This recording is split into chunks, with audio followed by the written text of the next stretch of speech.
दक्ष news, सामान्यांच्या हक्कासाठी नेहमी दक्ष।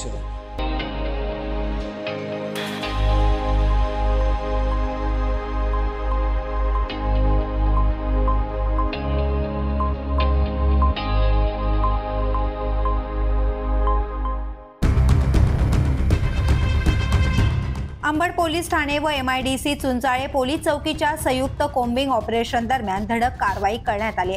पोलीस आयुक्त संदीप कर्णिक यांच्या आदेशान्वये पोलीस उपायुक्त किरण कुमार चव्हाण आणि पोलीस उपायुक्त परिमंडळ 2 किशोर काळे यांच्या मार्गदर्शनाखाली सहाय्यक पोलीस आयुक्त संदीप मिटके आणि सहाय्यक पोलीस आयुक्त शिंदे यांच्या नेतृत्वाखाली अंबड पोलीस स्टेशनचे वरिष्ठ पोलीस निरीक्षक जगवेंद्र सिंग राजपूत, पोलीस निरीक्षक सचिन खैरनार, पोलीस निरीक्षक संतोष नरोटे आणि MIDC चुंचाळे पोलीस चौकीचे अधिकारी, अंमलदार व गुन्हे शाखेचे अधिकारी यांनी 6 ऑक्टोबर रोजी संध्याकाळी 6 ते रात्री 11 वाजेपर्यंत विशेष मोहीम राबवली। या कोम्बिंग ऑपरेशन दरम्यान अंबड पोलीस ठाणे हद्दीत फडोळ मळा, शिवाजी चौक, इंदिरा गांधी क्रमांक 1 व 2, लेखानगर, पवननगर, पाथर्डी फाटा, त्रिमूर्ती चौक, खाडी, चुंचाळे शिवार, माऊली लॉन्स इत्यादी ठिकाणी कारवाई करण्यात आली। या कारवाईत गुन्हेगार, टवाळखोर, तळीराम व तडीपार आरोपी तसेच हिस्ट्री सीटर व समन्स वॉरंटसह स्टॉप अँड सर्च कारवाई करण्यात आली। याबाबतचे मुख्य तपशील आहे: दारू पिऊन धिंगाणा घालणाऱ्या 48 इस्मांवर महाराष्ट्रात दारूबंदी अधिनियम कलम 4 व 85(1) प्रमाणे गुन्हा दाखल करण्यात आला।